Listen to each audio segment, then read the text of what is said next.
Hello friends, 11ാം ക്ലാസ്സിൽ final account എങ്ങനെ ചെയ്യാമെന്ന് നിങ്ങൾ പഠിച്ചു കാണുമല്ലോ. അവിടെ സോൾ പ്രൊപ്പറേറ്റർ, അതായത് ഒരു വ്യക്തിയുടെ ഫൈനൽ അക്കൗണ്ട് എങ്ങനെ ചെയ്യാമെന്ന് നമ്മൾ പഠിച്ചു. എന്നാൽ നമ്മൾ ഇന്ന് പഠിക്കാൻ പോകുന്നത് +2-ലെ നമ്മൾ പഠിക്കാൻ പോകുന്നത് അക്കൗണ്ടിങ് ഫോർ പാർട്ട്ണർഷിപ്പ്. അതിൻ്റെ ബേസിക് കൺസെപ്റ്റ്സാണ്.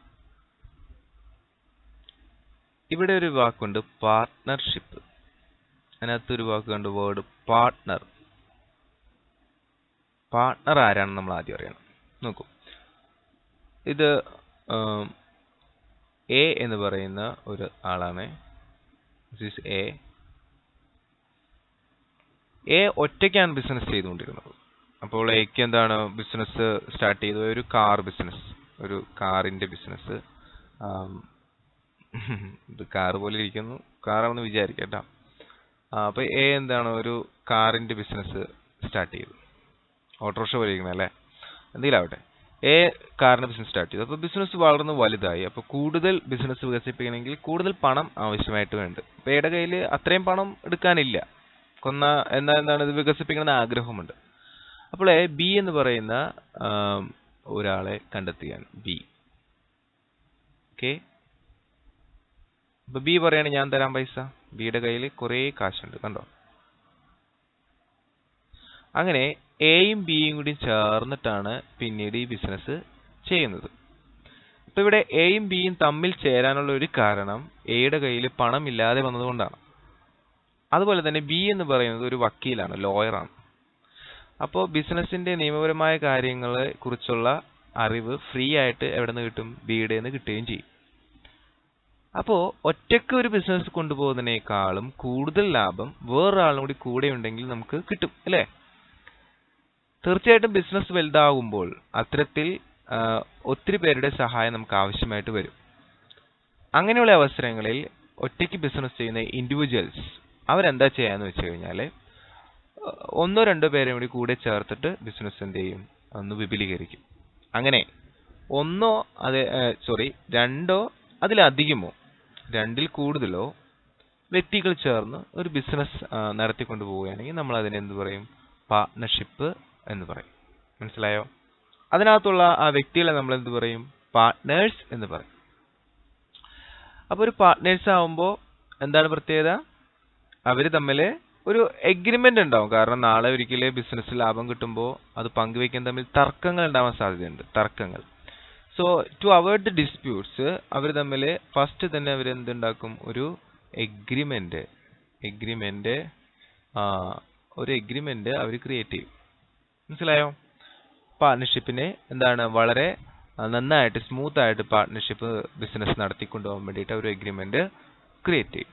നമുക്ക് അപ്പോൾ എന്താണ് ഈ പാർട്ട്ണർഷിപ്പ് ബിസിനസ് എന്ന് നോക്കാം, അല്ലേ?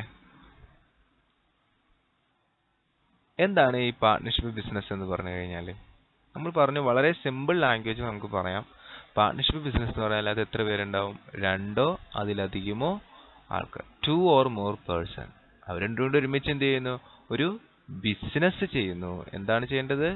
ഒരു ബിസിനസ്. കണ്ടോ? എന്നിട്ട് അവരെന്ത് ചെയ്യുന്നു? പരസ്പരം പ്രോഫിറ്റ് ആണെങ്കിൽ പ്രോഫിറ്റ് ഷെയർ ചെയ്യുന്നു, നഷ്ടമാണെങ്കിൽ നഷ്ടം ഷെയർ ചെയ്യുന്നു. നമുക്ക് ഇനി simple language we can say that നമുക്ക് പറയാൻ സാധിക്കും. എന്താണ്? whenever 2 or more than 2 person combine together to carry on a business, it is called a partnership business. എന്താ അതിന്റെ അർത്ഥം? whenever 2 രണ്ടോ, more than 2 രണ്ടിലധികമോ, person വ്യക്തികൾ, combine ചേർന്ന്, together to carry on a business ഒരു ബിസിനസ് ചെയ്യാൻ തീരുമാനിച്ചു അവർ ചെയ്യുകയാണെങ്കിൽ ഇറ്റ് ഇസ് കോൾഡ് എന്താണ്? Partnership business. അതിനെ നമ്മൾ എന്ത് വിളിക്കുന്നു? പാർട്ട്ണർഷിപ്പ് ബിസിനസ് എന്ന് വിളിക്കുന്നു. എന്നാൽ എല്ലാം പാർട്ട്ണർഷിപ്പ് ബിസിനസ് അല്ല. ഇപ്പോൾ 1-2 വ്യക്തികൾ കൂടെ ചേർന്നിട്ട് ഒരു സന്നദ്ധ സംഘടന പോലെ ഒരു ബിസിനസ് ചെയ്തു. അതിൽ നിന്ന് കിട്ടിയ പൈസ കൊണ്ട് മറ്റു പാവങ്ങളെ സഹായിക്കാൻ ഉപയോഗിച്ചു. അവർ ലാഭം ഷെയർ ചെയ്യുന്നില്ലെങ്കിൽ അതൊരിക്കലും പാർട്ട്ണർഷിപ്പ് ബിസിനസ് അല്ല. അല്ലെങ്കിൽ 2 പേർ ചേർന്നിട്ട് ഒരു സ്ഥലം വാങ്ങിച്ചിട്ടു, എന്നിട്ട് അവരത് വിൽക്കുന്നില്ല, വെറുതെ വാങ്ങിച്ചിട്ടു, അത് അവരുടെ ഓണർഷിപ്പിലാണ്. അത് പാർട്ട്ണർഷിപ്പ് അല്ല. അതെന്താണ്? ഓണർഷിപ്പാണ്. അവർ രണ്ടുപേരും ജോയിന്റ് ഓണറാണ്, പക്ഷേ പാർട്ട്നേഴ്സ് അല്ല. പാർട്ട്നേഴ്സ് ആണെങ്കിൽ ആ സ്ഥലം വിൽക്കണം, അതൊരു ബിസിനസ് ആവണം. മനസ്സിലായോ? അപ്പോൾ whenever two or more than two person combine together to carry on a business, ഒരു ബിസിനസ് നടത്താൻ വേണ്ടിയിട്ട് രണ്ടതിലധികം വ്യക്തികൾ കൂടിച്ചേർന്നിട്ട് ഒരു ബിസിനസ് നടത്തുകയാണെങ്കിൽ നമ്മൾ അതിനെന്ത് വിളിക്കാം? പാർട്ട്ണർഷിപ്പ് ബിസിനസ് എന്ന് വിളിക്കാം. മനസ്സിലായോ? ഇനി നമുക്ക് അറിയേണ്ടത് ഇതിന്റെ ലീഗൽ ഡെഫിനേഷൻ ആണ്. നിയമപരമായിട്ട് എങ്ങനെയാണ് നമുക്കൊരു പാർട്ട്ണർഷിപ്പ് ബിസിനസിനെ കാണാൻ സാധിക്കുക? നമുക്ക് അതിന്റെ ലീഗൽ സൈഡിലേക്ക് പോവാം. Define partnership. അങ്ങനെ ഒരു ചോദ്യം ചോദിച്ചാൽ നമുക്ക് നിയമപരമായിട്ട് എന്ത് ചെയ്യണം? പാർട്ട്ണർഷിപ്പിനെ ഡിഫൈൻ ചെയ്യണം. നിയമപരമായിട്ട് പറയുകയാണെങ്കിൽ 1932 ഇന്ത്യൻ പാർട്ട്ണർഷിപ്പ് ആക്ട്, ഏത് ആക്ടാണ്?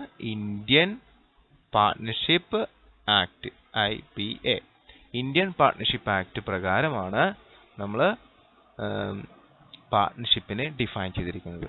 അതിനകത്തെ സെക്ഷൻ 4 ആണ് പാർട്ട്ണർഷിപ്പിനെ ഡിഫൈൻ ചെയ്തിരിക്കുന്നത്. നമുക്ക് നോക്കാം എന്താണെന്ന്. Section 4 of the Indian Partnership Act in 1932 defines partnership as the relation between persons who have agreed to share the profits of a business carried on by all or any of them acting for all. എന്താണ് പറയുന്നത്? Section 4. ആദ്യം നമുക്ക് section നോക്കാം. ഏത് സെക്ഷനിലാണ്? 4ാമത്തെ section. ഏതാണ് നിയമം? Indian partnership act. അതിനകത്ത് ഏത് വർഷം? 1932. ഇപ്പോൾ ചില മാറ്റങ്ങളൊക്കെ സംഭവിച്ചിട്ടുണ്ടെങ്കിലും പാർട്ട്ണർഷിപ്പ് ആക്ടിലെ സെക്ഷൻ 4ലാണ് പാർട്ട്ണർഷിപ്പ് നമുക്ക് വേണ്ടതാരാണ്? പാർട്ട്ണർഷിപ്പിനെ ഡിഫൈൻ ചെയ്തിരിക്കുന്നത്. ഇറ്റ്സ് എ റിലേഷൻ, ഒരു ബന്ധമാണ് ബിറ്റ്വീൻ പേഴ്സൺസ്, വ്യക്തികൾ തമ്മിൽ. അപ്പോൾ തന്നെ നമുക്ക് മനസ്സിലായില്ലേ, വ്യക്തികൾ തമ്മിൽ എന്ന് പറയുമ്പോൾ തന്നെ ഒന്നിൽ കൂടുതൽ എന്താണ്? വ്യക്തികൾ ഉണ്ടായിരിക്കണം. ഹു ഹാവ് എഗ്രീഡ്, കണ്ട അവർ തമ്മിലൊരു എഗ്രിമെന്റ് ഉണ്ട്. എത്ര ലാഭം പങ്കുവെക്കണം, എത്ര നഷ്ടമാണെങ്കിൽ ലാഭവും നഷ്ടം എങ്ങനെ പങ്കുവെക്കണം, ലോൺ എത്ര ശതമാനം പലിശ അടയ്ക്കണം, ആർക്കാണ് ബാങ്കിൽ പോയി കാശെടുക്കാനുള്ള അധികാരം, അങ്ങനെ അവർ തമ്മിൽ കുറേ എഗ്രിമെന്റ് ഉണ്ടാവും, ആരെന്ത് ചെയ്യണം എന്നുള്ളതൊക്കെ. അങ്ങനെ എഗ്രിമെന്റ് ഒക്കെ ഉണ്ടാക്കിയതിന് ശേഷം share the profit of A business, ആ ബിസിനസിന്റെ ലാഭം അവരെന്ത് ചെയ്യുന്നു? പരസ്പരം ഷെയർ ചെയ്യുന്നു. Carried on by all or any of them acting for all. ഈ വേർഡ് ശരിക്കും ശ്രദ്ധിക്കണം. Carried on by all or any of them acting for all. Suppose അത് മനസ്സിലാകണമെങ്കിൽ നമുക്കൊരു ഉദാഹരണം പറയാം. ABCD 4 പേർ ചേർന്ന് ബിസിനസ് ആരംഭിച്ചു. 4 പേരും പാർട്ട്നേഴ്സാണ്. അതിനകത്ത് ABC എന്ന് പറയുന്ന 3 ആൾക്കാരും ഇവിടെ ഇല്ല, പുറത്താണ്, ഗൾഫിൽ വർക്ക് ചെയ്യണം. അവർക്ക് ബിസിനസ് നോക്കി നടത്താൻ പറ്റില്ല. അവർക്ക് വേണ്ടിയിട്ട് ഈ ബിസിനസ് നടത്തുന്നത് ആരാണ്? D ആണെന്ന് വിചാരിക്കും. D മൂലം ഒരു കടബാധ്യത ഉണ്ടായാൽ അത് വീട്ടേണ്ട ബാധ്യത ആർക്കും കൂടിയും വരും? Aക്കും Bക്കും Cക്കും കൂടിയും വരും. അതായത് D എടുക്കുന്ന എല്ലാ തീരുമാനങ്ങൾക്കും Aയും Bയും Cയും എന്താണ്? ബാധ്യസ്ഥരാകുന്നു. അതായത് ABCD എന്ന് പറയുന്ന 4 പാർട്ട്നേഴ്സിൽ ABCക്ക് വേണ്ടി ആർക്ക് വർക്ക് ചെയ്യാം? Dക്ക് വർക്ക് ചെയ്യാം. അതാണ് ഇവിടെ പറഞ്ഞിരിക്കുന്നതിന്റെ അർത്ഥം. കണ്ടോ?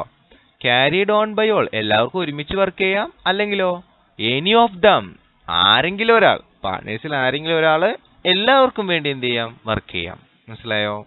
അപ്പൊ എന്താണ് പാർട്ണർഷിപ്പ് ബിസിനസ് എന്ന് പറഞ്ഞാല്? ഡിഫൈൻ പാർട്ണർഷിപ്പ് എന്ന് ചോദിച്ചാൽ എന്ത് പറയണം? According to section 4 of the Indian partnership act 1932 defines partnership as the relation between persons who have agreed to share the profit of a business carried on by all or any of them acting for all. Okay? So, വളരെ പ്രധാനപ്പെട്ട 2 കാര്യങ്ങളാണ്. ഒന്ന് രണ്ടിൽ കൂടുതൽ വ്യക്തികൾ വേണം, agreement വേണം, business വേണം, അങ്ങനെയുള്ള ഇതൊക്കെയാണ് പാർട്ണർഷിപ്പിന്റെ ഫീച്ചേഴ്സ് ആയിട്ട് വരിക. അപ്പോൾ നെക്സ്റ്റ് ലെസണിൽ നമ്മൾ what are the features of പാർട്ണർഷിപ്പിന്റെ പ്രത്യേകതകൾ പഠിക്കും. നമുക്ക് ഒരു 6 ഫീച്ചേഴ്സ് ആണ് പഠിക്കാനുള്ളത്. അതിനു വേണ്ടിയിട്ട് നിങ്ങൾ നെക്സ്റ്റ് വീഡിയോ തീർച്ചയായിട്ടും കാണുക.